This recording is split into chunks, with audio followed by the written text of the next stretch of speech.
The castle had stood for 3 centuries without mercy, without warmth, without question.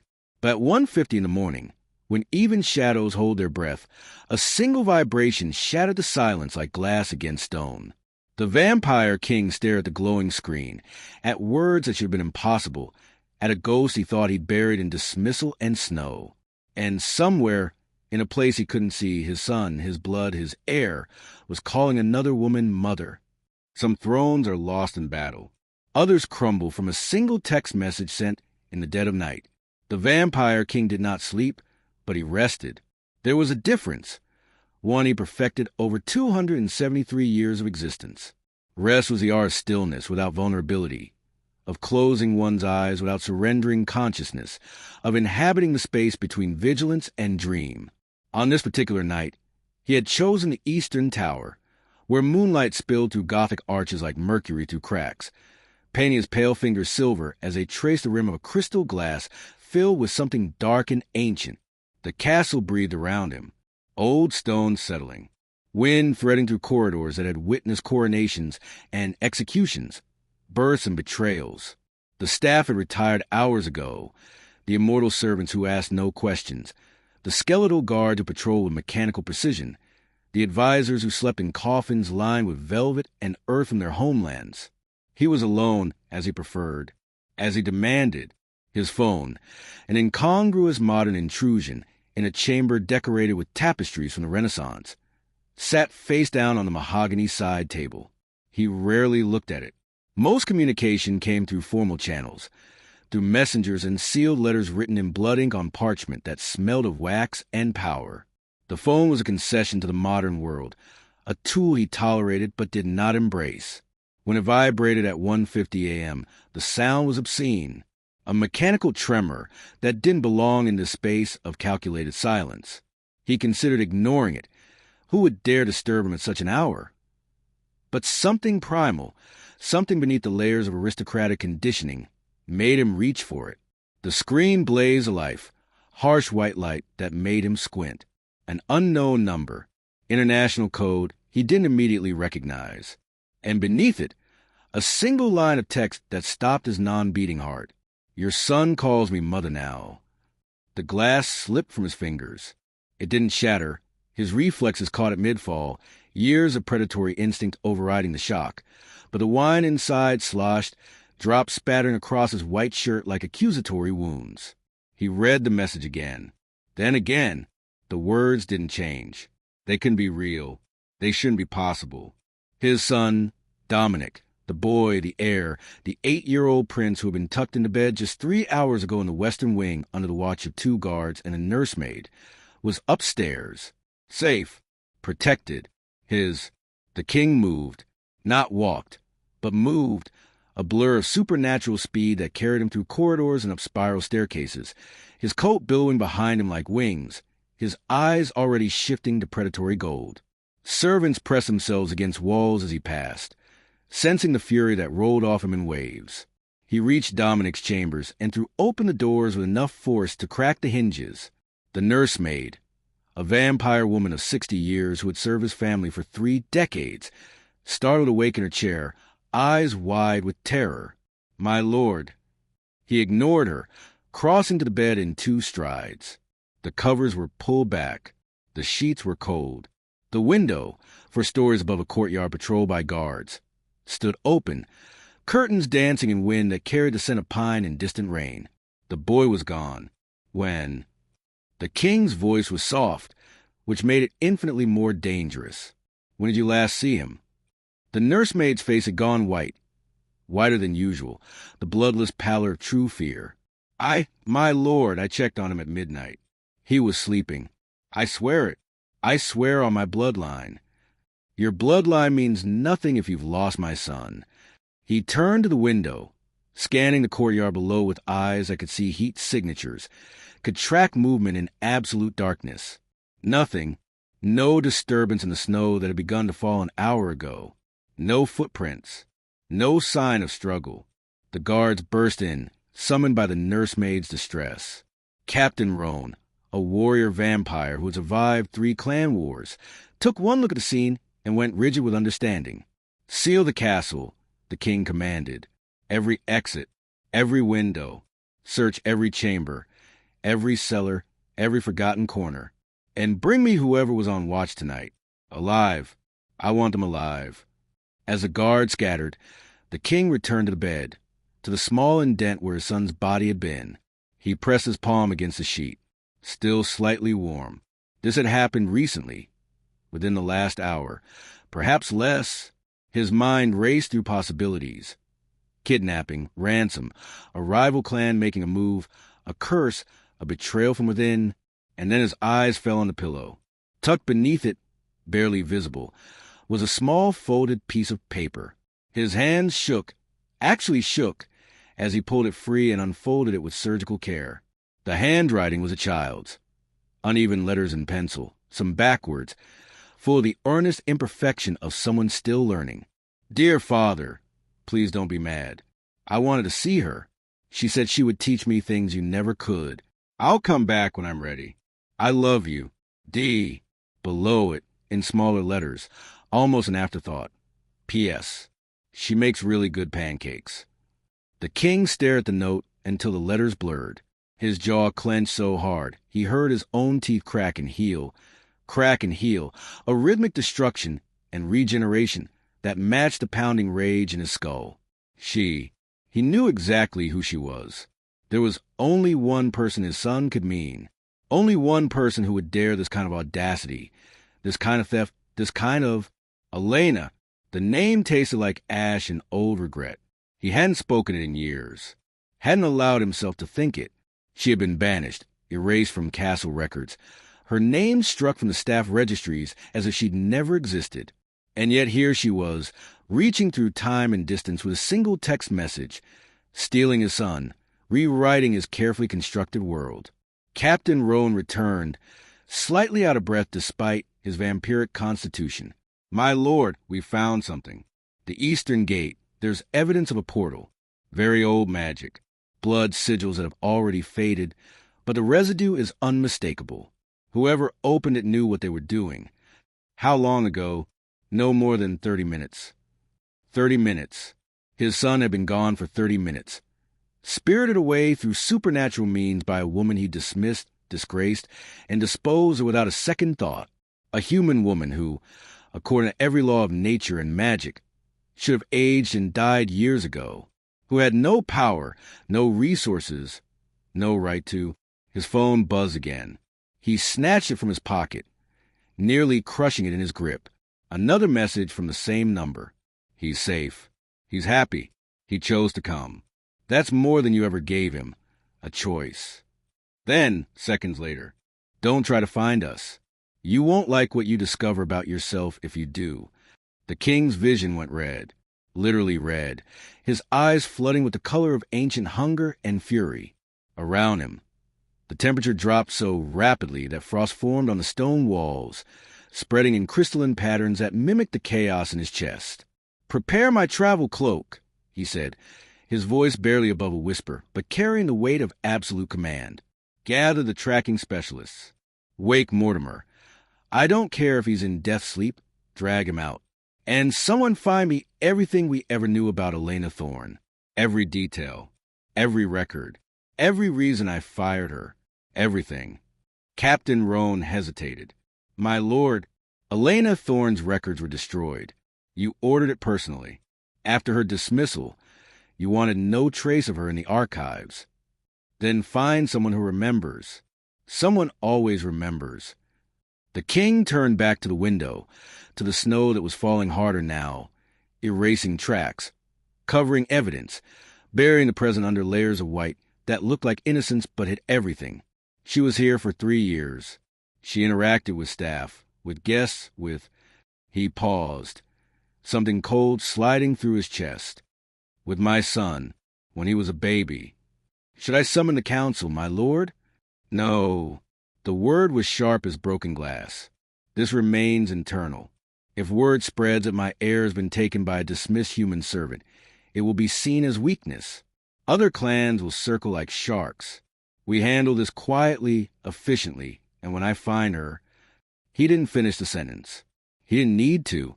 Everyone in the room understood What happened to those who stole from the vampire king?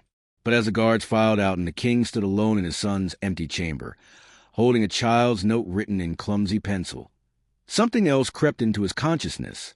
Something he'd been suppressing for years, locked away in the same mental vault where he kept his few regrets and his even fewer moments of genuine feeling. He remembered the day he'd fired Elena, remembered her standing in his study, spine straight despite being surrounded by creatures who would kill her with a thought, her brown eyes meeting his without flinching. She had been arguing with him about Dominic, about how the boy needed more than rigid training and cold discipline, about how he cried at night and called for comfort that never came, about how royal blood didn't exempt a child from needing warmth. The king had found her presumptuous, insolent, a human woman barely 23 years old.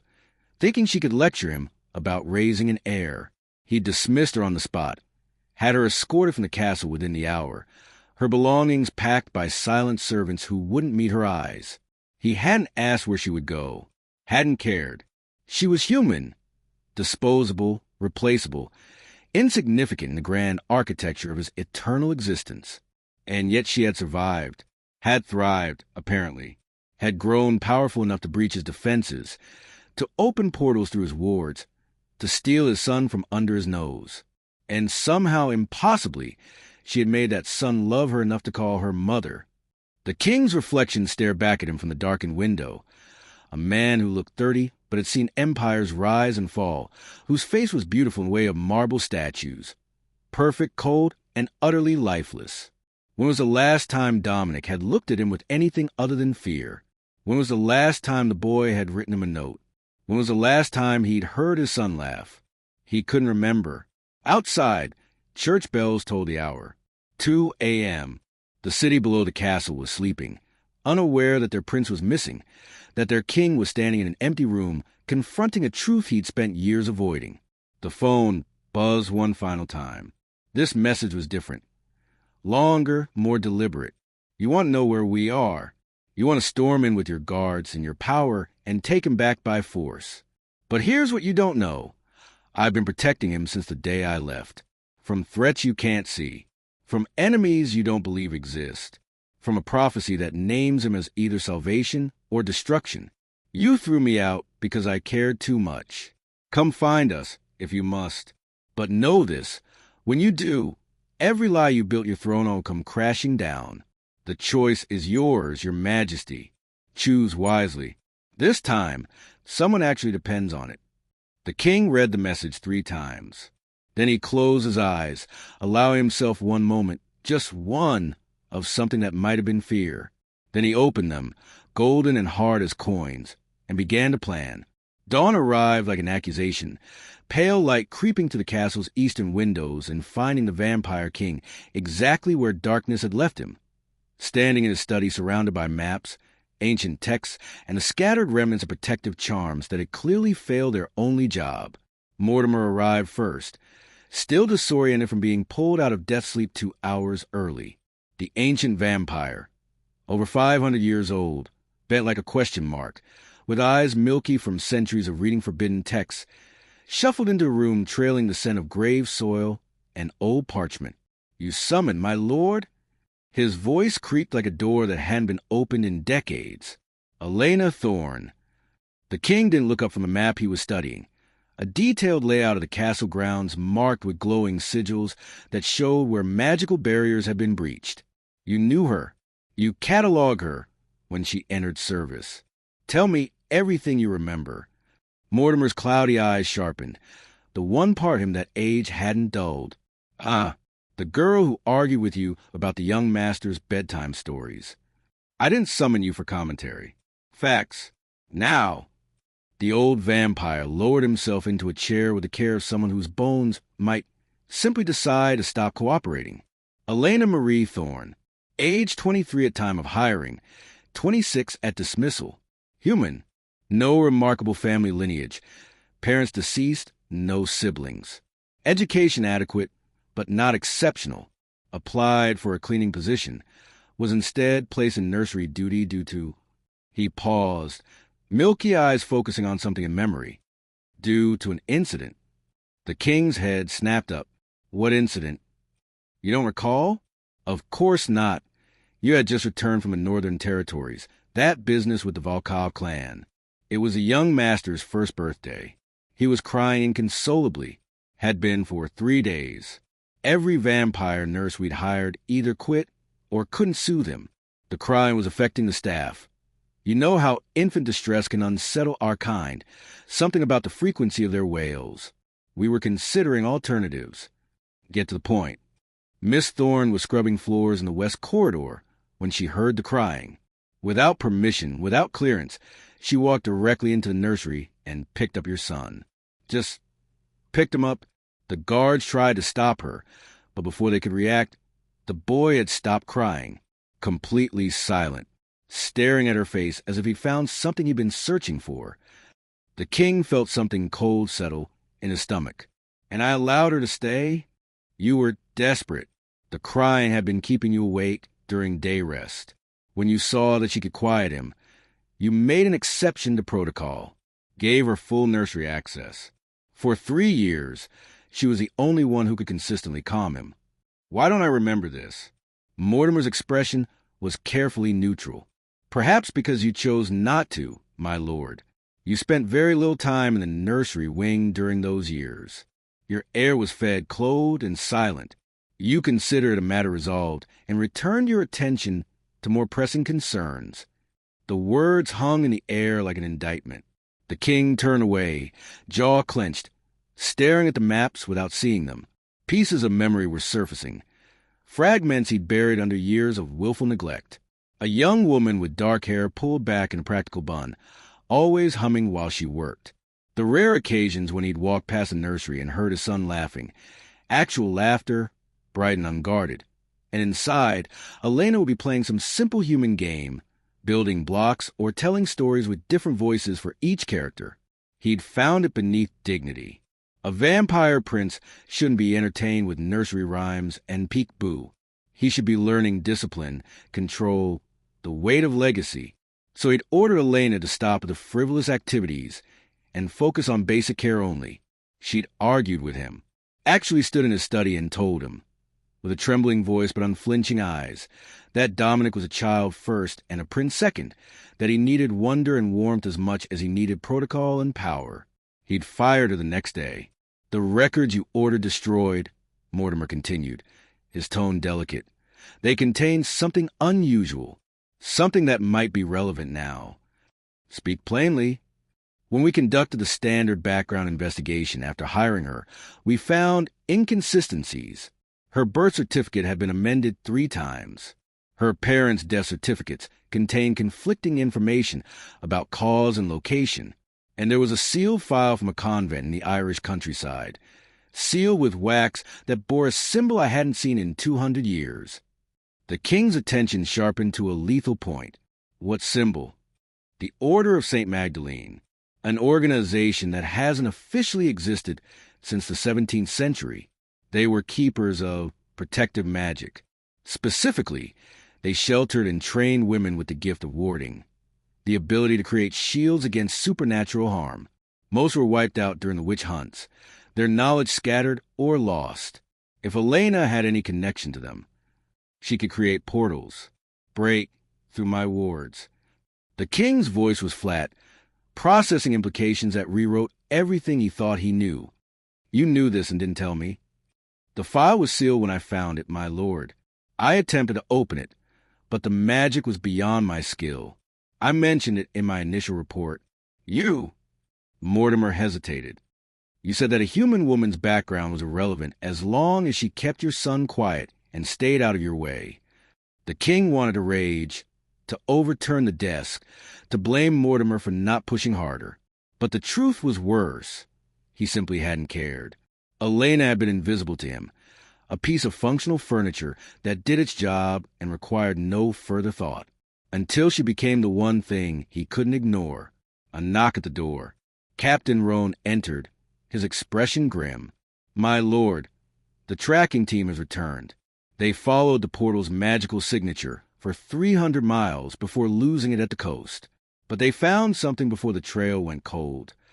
He held out a small object wrapped in velvet. The king took it, unfolding the cloth to reveal a pendant. silver, intricate, marked with symbols that seemed to shift when viewed directly. At its center was a small crystal that pulsed with faint light, a heartbeat captured in stone. "It's a mother bond charm," Mortimer whispered, reverence creeping into his cracked voice. "Ancient magic. It's created when someone with protective gifts makes a blood vow to safeguard a child. The bond is unbreakable. It ties the protector's life force to the child's well-being. If she dies, the protection shatters. If the child is in danger, she knows instantly." And he looked up, meeting the king's eyes. "It can only be created with consent. The child must accept the bond willingly. Dominic was a baby when she left. The bond could have been made then. Infants operate on instinct. They know who means them safety. Or..." Mortimer's expression grew troubled. "She's been in contact with him. All these years, maintaining the connection, building trust, making herself more real to him than I ever was." The king finished the sentence, his voice hollow. "She's been protecting him. From what? What threats?" Captain Roan cleared his throat. "My lord, there's something else. The guards who were on duty last night. They all reported the same thing. Around 1:30 a.m., approximately 20 minutes before the young master disappeared, they felt a presence, something observing the castle, something old and malevolent. They were about to sound the alarm when the feeling vanished. They assumed it was a passing shadow creature and didn't report it because nothing actually breached the perimeter. Because Elena's ward stopped it," the king said slowly, pieces clicking into place with sickening clarity. "She wasn't just stealing my son. She was protecting him from something that was coming for him, something that could penetrate my defenses, but not hers." Mortimer nodded gravely. "If the old texts are accurate, a mother bond created by a true ward keeper is one of the most powerful protective magics in existence. It's rooted in sacrifice, in genuine love, in the willingness to die for the protected. No dark force can easily break it." The king looked at the pendant, at the light pulsing at its center, like a second heart. His son was somewhere out there, protected by magic he didn't understand, by a woman he dismissed as insignificant, from threats he'd been too arrogant to perceive. "The prophecy," he said suddenly, remembering Elena's text. She mentioned the prophecy. "What prophecy involves a vampire child?" Mortimer's face went pale, truly pale, drained to what little color possessed. "No, you can't mean the convergence prophecy? My lord, that's myth. Children's tales to frighten newborn vampires." "Tell me." The old vampire stood shakily, moving to a bookshelf that held volumes bound in leather and locked with silver clasps. He pulled out a tome so old its pages were nearly transparent, opening it with trembling fingers. "The prophecy of the convergence child, written in the 9th century by a seer who subsequently went mad. It speaks of a vampire child born under specific celestial conditions that align once every 300 years. The child is said to be a bridge between life and death, capable of either uniting all supernatural clans under one banner or destroying the boundary between our world and the void beyond. The prophecy states the child will be hunted by shadow eaters, beings from the spaces between realms who seek to devour anything that could threaten their existence." "When was the last convergence?" 8 years ago, the exact night your son was born. The room went silent, except for the crackling of the fireplace and the distant sound of ravens cawing outside. The king felt the floor tilt beneath him, reality rearranging itself into a pattern he couldn't deny. "You're saying my son is a convergence child. I'm saying it's possible. And if Elena knew, if she somehow accessed knowledge of the prophecy, her actions make terrible sense. She didn't steal him. She saved him." The king's phone buzzed. "Another message. You're putting together now. Good. Here's what you need to understand. I left because staying would have meant explaining things you weren't ready to hear. Your son is special in ways that make him a target. I've spent 6 years learning how to protect him, building wards, creating sanctuaries, teaching him control before the power inside him wakes up fully. You want him back? Then you need to answer one question honestly. Are you ready to be a father or just a king reclaiming property? Below it, an attachment loaded, a photo The king opened it with hands that shook. It showed Dominic sitting at a simple wooden table in what looked like a cottage kitchen. Sunlight, actual sunlight, streamed through windows behind him. He was laughing, his face bright with joy, holding up a plate of pancakes with childish pride. And beside him, one hand resting gently on his shoulder, was Elena. She looked older than he remembered, no longer 26, but perhaps early 30s, though humans aged strangely, and his sense of time was unreliable. Her dark hair was longer, touched with a few strands of gray at the temples. She wore simple clothes, jeans and a sweater that looked hand-knit. But her eyes, those same brown eyes that had refused to lower themselves when he dismissed her, were filled with something he'd never seen directed at him. Unconditional love. His son looked happy. Truly, completely, radiantly happy. When was the last time Dominic had smiled at him like that? The king saved the photo, stared at it until his vision blurred. Then he stood, decision crystallizing with the weight of absolute certainty. Prepare a small traveling party. Just me, Captain Roan, and 2 guards. No more. We're going to find them. My lord, Mortimer ventured carefully. If the convergence prophecy is true, approaching them could trigger events we can't control. The Shadow Eaters may be tracking your movements, waiting for you to lead them to the boy. Then we go quietly, carefully, and when we find Elena... He paused, looking at the photo one more time. When we find her, I'm going to listen. For the first time in 8 years, I'm going to actually listen.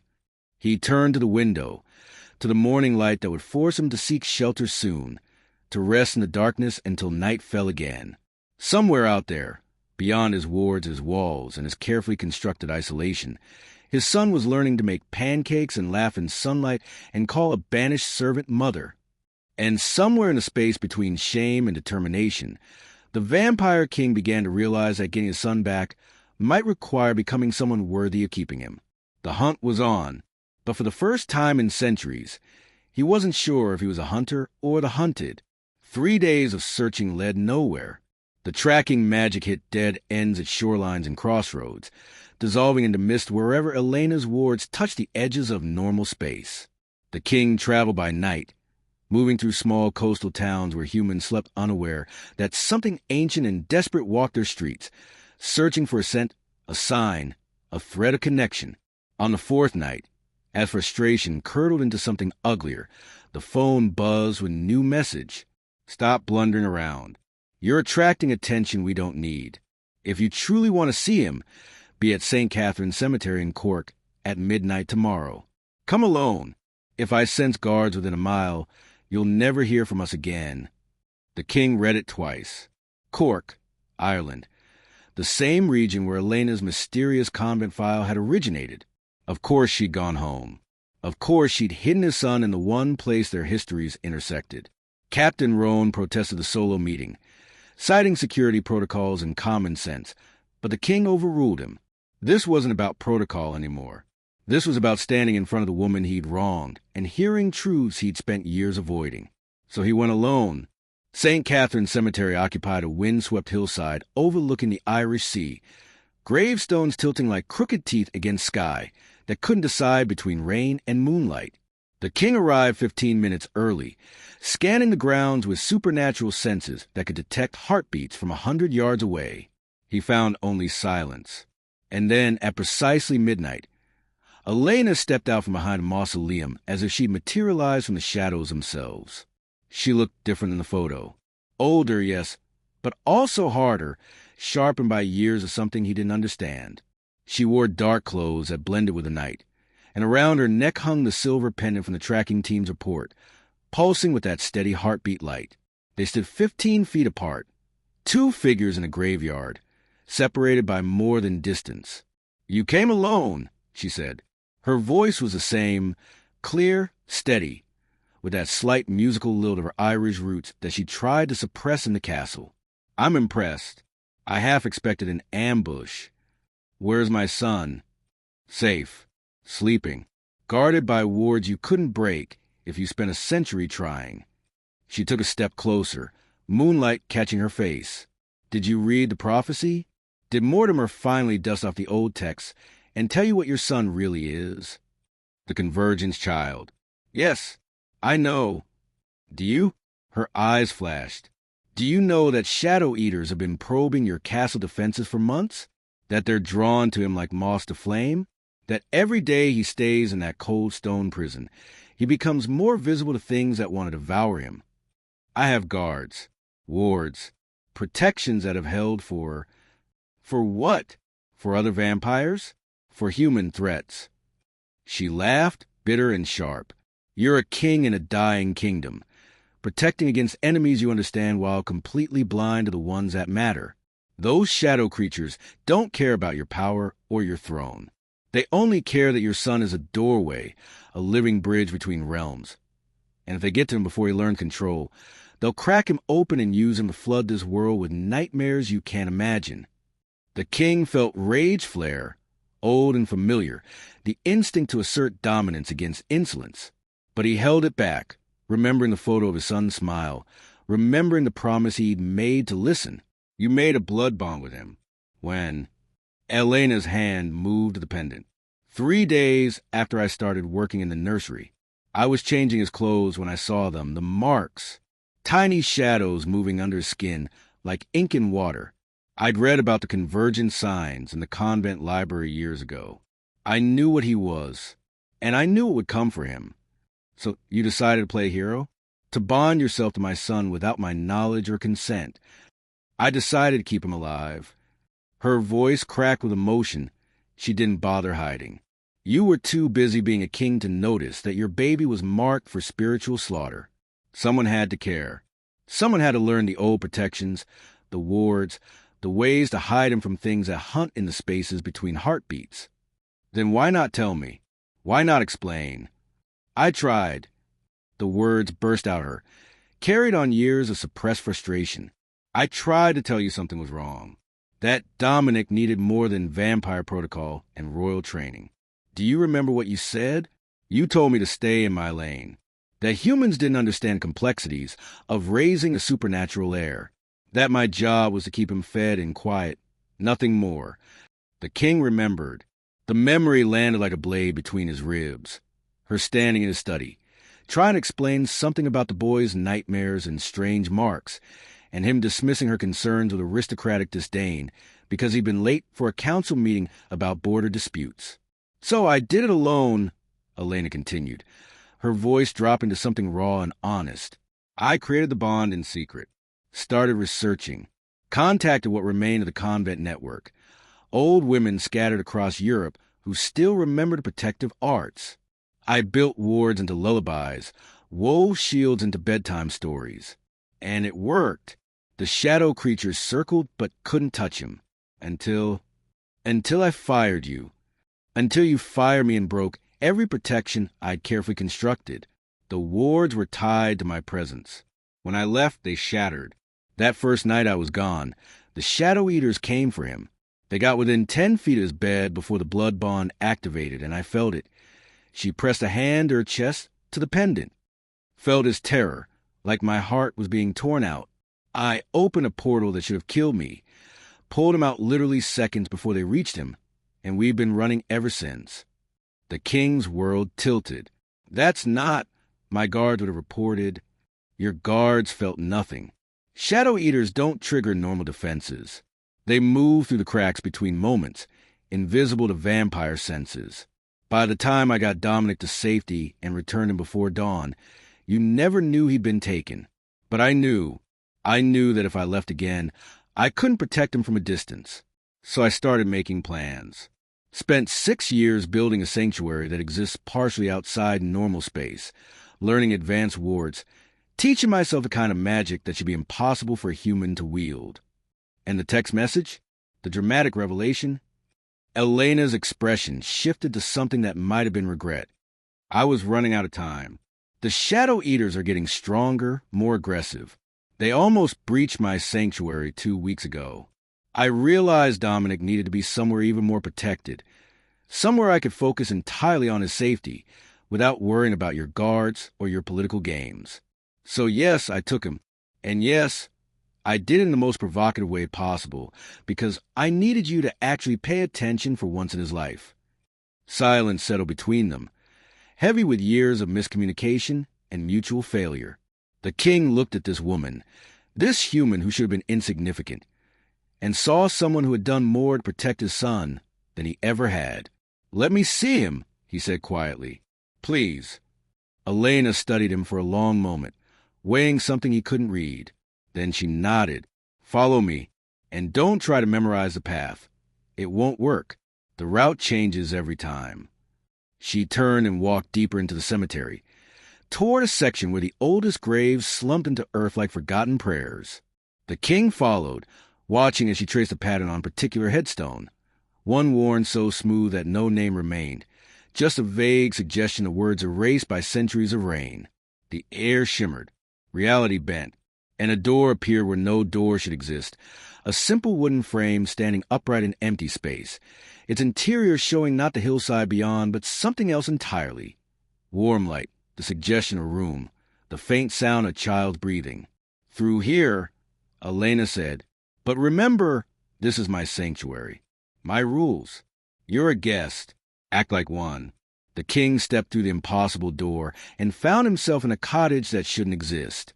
It was small, cozy in a way that made his grand castle feel like a mausoleum by comparison. Wooden floors worn smooth by use. A fireplace crackling with genuine warmth. Bookshelves crammed with volumes in a dozen languages. Windows that showed a landscape he didn't recognize. Rolling hills under perpetual twilight, neither day nor night, but something between, where both vampires and humans could exist comfortably. And in a small bed in an alcove off the main room, covering quilts that looked hand-stitched, was Dominic. The king approached slowly, each step requiring conscious effort.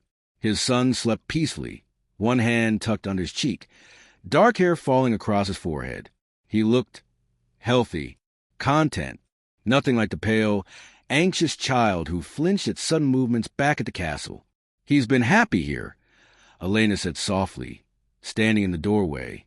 "He asks about you sometimes. Wonders if you're angry, if you miss him." I told him the truth, that you probably don't know how to miss people because you've forgotten how to let anyone matter. The words should have stung. Instead, they landed with the dull weight of recognition. "Can I?" The king's voice caught. "Can I touch him? He's your son. You never needed my permission for that. You just never bothered before." The king reached out, his pale hand hovering over Dominic's sleeping form, and then, carefully, as if the boy might shatter, he brushed the hair back from his forehead. Dominic stirred slightly, mumbling something incoherent, but didn't wake. "I didn't know," the king whispered, "about any of it. The prophecy, the shadow creatures, the danger. I thought providing for him was enough. Safety, education, legacy. I thought love was a human weakness that would make him vulnerable." "Love isn't weakness," Elena said. "It's the only thing that's kept him alive." A sound from outside, a whisper that wasn't quite wind, a darkness that moved wrong. Elena's head snapped toward the window, her hand going to the pendant. The light pulsed faster, urgent. "They're here," she breathed. "They followed you. I told you to be careful. I was careful. I came alone. Your blood, your connection to him. They used it as a beacon." She was already moving, hands tracing patterns in the air that left glowing symbols floating like afterimages. "Get him up. Now!" We have maybe 60 seconds before they breach the outer wards. The king scooped Dominic into his arms. The boy woke with a start, eyes wide with confusion. "Father? What?" "No time, little one. Hold on to me." Elena was chanting in a language the king didn't recognize. Old Irish mixed with Latin and something else, something that predated both.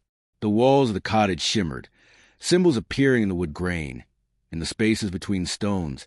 Everywhere her protection magic had been woven into the structure itself. Outside, the darkness pressed close. The king could see them now.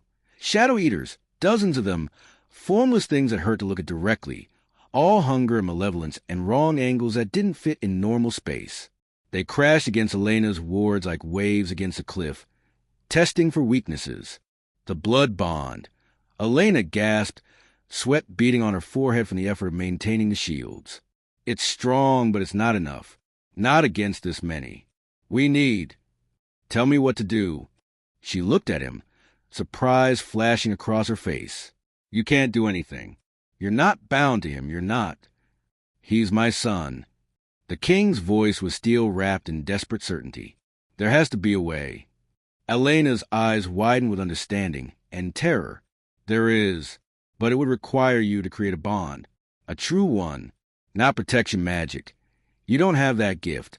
But vampires can forge blood bonds of lineage, of genuine family connection. It would make him feel your emotions, your presence, your... She hesitated. Your love, if you have any.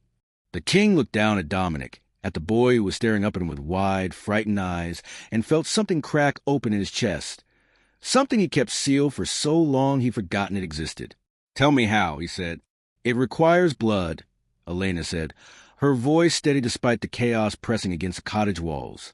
The shadow eaters howled outside, sounds that came from no throat, using frequencies that made the king's ancient bones ache. Your blood and his, mixed with intent, with words spoken from the heart, real heart, not the political theater you're used to. If you fake it, if you perform it, the magic will know. It will fail, and they'll get through. Dominic clutched his father's shirt, small hands white-knuckled with fear. Father, what's happening? What are those things? The king looked into his son's eyes. Truly looked, perhaps for the first time in the boy's 8 years of existence, and saw terror, yes, but also trust. Despite everything, despite the coldness and the distance and the years of emotional neglect, his son still believed his father would protect him. The weight of that trust nearly broke him. They're creatures that shouldn't exist, the king said, lowering himself to one knee, so they were at eye level, Dominic still cradled in his arms. And I'm going to make sure they never touch you. But I need your help. I need you to trust me. Can you do that? Dominic nodded, solemn as an oath. Elena knelt beside them, pulling a small knife from her belt. Silver blade, handle wrapped in leather, marked with symbols that glowed faintly. Both of you, palm up. The king extended his hand. Elena cut quickly, cleanly, a shallow slice across his palm that welled with blood that was darker than human red, almost black in the firelight. Then she turned to Dominic. This will hurt, sweetheart, but just for a moment. The boy didn't flinch. He held out his small palm, bit his lip when the knife drew across his skin, but didn't cry out. The king felt something fierce and proud swell in his chest. His son was brave, braver than any warrior he'd commanded. Press your palms together, Elena instructed, already weaving new patterns in the air around them. And you, she fixed the king with a look that saw through centuries of aristocratic armor. You need to speak truth, not the pretty lies you tell your court, not the diplomatic phrases you use to maintain distance. Real truth, the kind that costs something. The king pressed his bleeding palm to his son's, felt the warmth of the boy's skin against his own cold flesh, the pulse of young blood mixing with his ancient power. Their eyes locked, gold meeting gold, immortal meeting mortal, king meeting child. And he began to speak. Dominic. His voice cracked on a name, his son's name, which he realized with shame he rarely said aloud. I have been a terrible father. I gave you a castle, but no home. I gave you legacy, but no love. I was so focused on making you strong that I forgot to make you happy. I thought if I kept distance, if I didn't let myself feel too much, I'd be protecting you from weakness. But I was wrong. The only thing I protected you from was me. The blood mingled where their palms touched. The air around them began to glow. Not Elena's silver ward light, but something different. Something gold and crimson. Ancient vampire magic responding to words that carried the weight of genuine emotion. Outside, the shadow eaters shrieked. They could sense what was happening, could feel the power building. I should have held you more when you were small, the king continued, words spilling out now like a dam breaking. Should have told you stories. Should have laughed with you. Should have been there for nightmares instead of sending servants. I should have known that you were in danger. Should have seen the marks on your skin. Should have listened when Elena tried to warn me. Should have... His voice broke completely. Should have loved you out loud instead of keeping it locked away like some shameful secret. Tears fell. The king was crying. something he hadn't done since his own mortal death 3 centuries ago, salt water mixing with blood between their joined hands. The magic flared brighter, recognizing the authenticity of grief and regret and desperate love. "I don't know if I can be the father you deserve," the king whispered, "but I want to learn. If you'll let me, if you'll forgive me, if there's any chance you still want me after everything I've failed to give you." Dominic's eyes were huge, shining with tears of his own. "Father, Wait," Elena interrupted, her voice strained. She was still maintaining the outer wards, sweat pouring down her face, hands shaking from effort. "There's more. The bond won't complete unless he accepts, unless he chooses you. Dominic, look at me, sweetheart." The boy turned his head toward her, confusion and fear and too many emotions for a child's face warring in his expression. "You have a choice," Elena said gently. "You can accept your father's bond. Let him into your heart the way you let me in. It will mean feeling his emotions, sensing his presence always, being connected in ways that can't be broken. Or you can refuse. Stay with just my protection. Either way, I'll keep you safe. Either way, you're loved. But the choice has to be yours." The king held his breath, a useless gesture for someone who didn't need to breathe. But old habits of humanity die hard. Everything hung on his son's next words. 8 years of failure and neglect balanced against one moment of honest vulnerability. Dominic looked at his father. Really looked, the way children do when they're trying to see inside adults to the truth beneath the performance. "Did you mean it? About wanting to learn? About wanting to be different?" "Yes." The king's voice was raw. "I swear it on my blood, on my throne, on every year I've existed. I will be better. I will try. I will." "Okay." Dominic's voice was small but certain. "Okay, I choose you too." The magic detonated. Golden light exploded outward from their joined hands, expanding in waves that crashed through the cottage walls like water through paper. The king felt it, felt his son's emotions pouring into his consciousness, felt the boy's fear and hope and desperate desire to be loved, felt 8 years of loneliness and confusion and quiet sadness that his father never noticed him, never really saw him, was always looking past him toward more important things.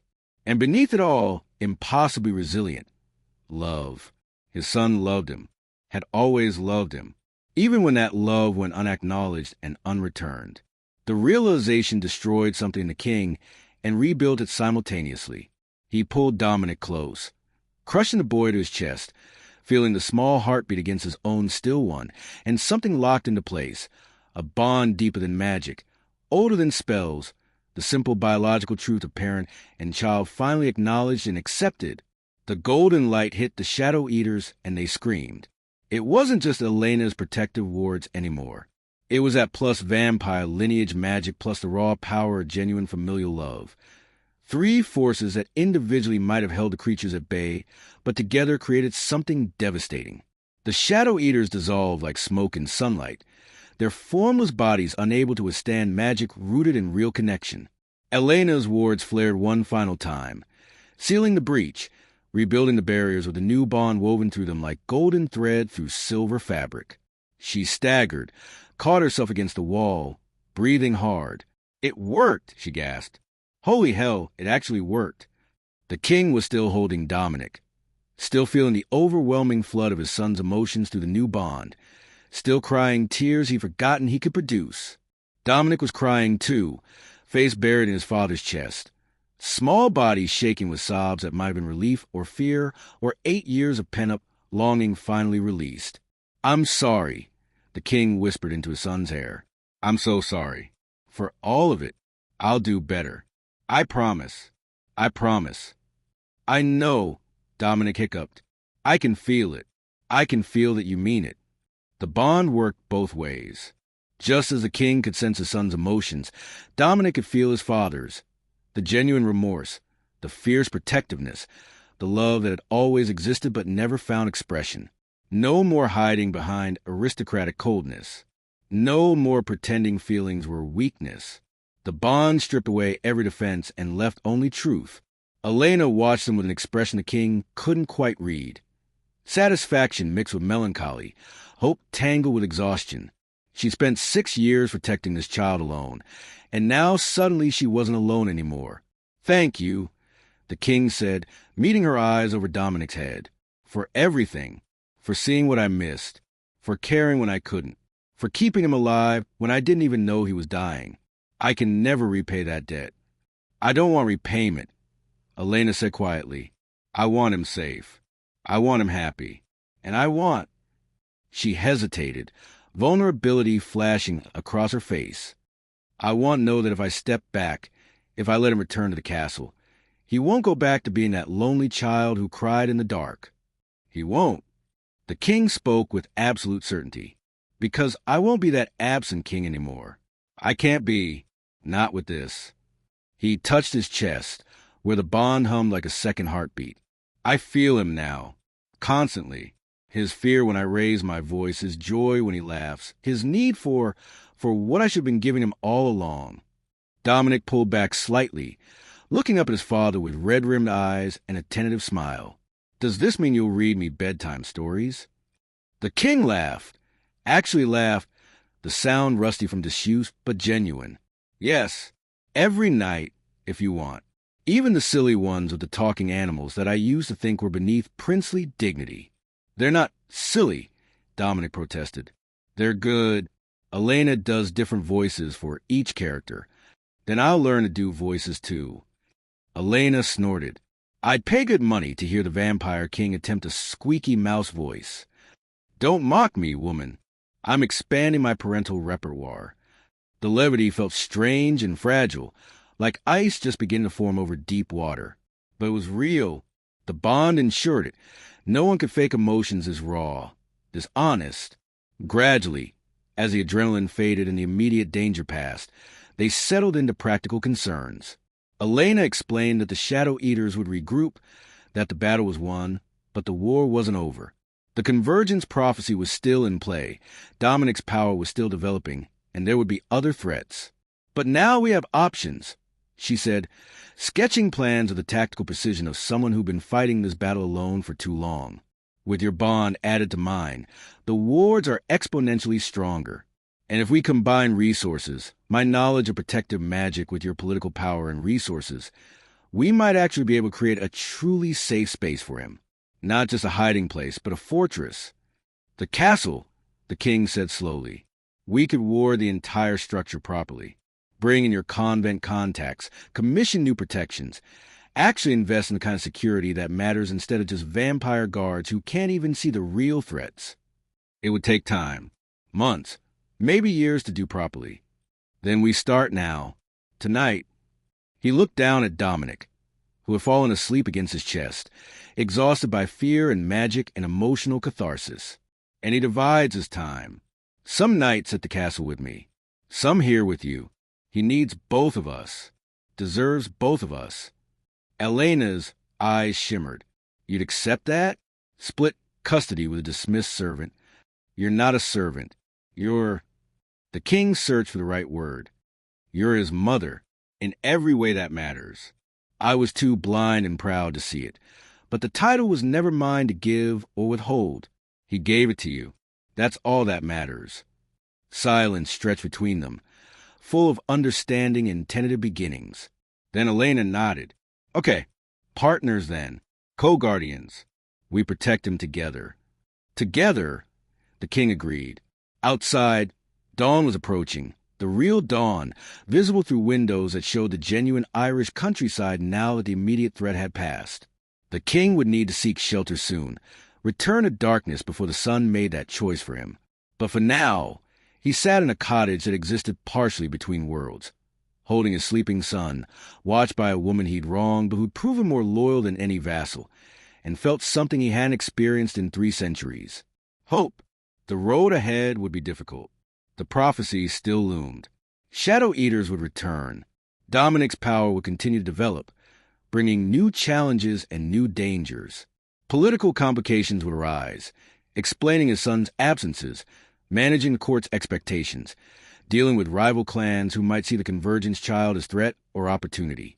But he wouldn't face it alone anymore, and neither would his son. Through the bond, He felt Dominic's dreams, peaceful now, featuring pancakes and bedtime stories, and a father who smiled instead of commanded. The king tightened his embrace slightly, protective and gentle, and made a silent vow that he would do whatever it took to make those dreams real. "We should discuss logistics," Elena said quietly, moving the bank to fire. "Communication protocols, security measures, what you'll tell your court about where he's been." "Later," the king said. "Right now, let me hold him. I have 8 years to make up for. Let me start with this." Elena smiled, a real smile, warm and understanding. "You have time. That's what we fought for tonight. Time. Use it well." "I will," he promised. And through the bond, through the golden thread that now connected father and son, he felt Dominic stir slightly, felt the boy's unconscious response to that promise. Trust. It was more than he deserved, more than he'd earned. But he would spend the rest of his immortal life proving worthy of it. Outside, the last stars faded as dawn painted the sky in shades of rose and gold. Inside, a vampire king sat in a cottage between worlds, holding his son, beginning to understand what it meant to be a father. And somewhere in the spaces between heartbeats, where shadow eaters lurked and prophecies waited to unfold, the universe took note. The Convergence child was no longer alone. The game had changed. And whatever came next would have to get through not one guardian, but two. Let them try.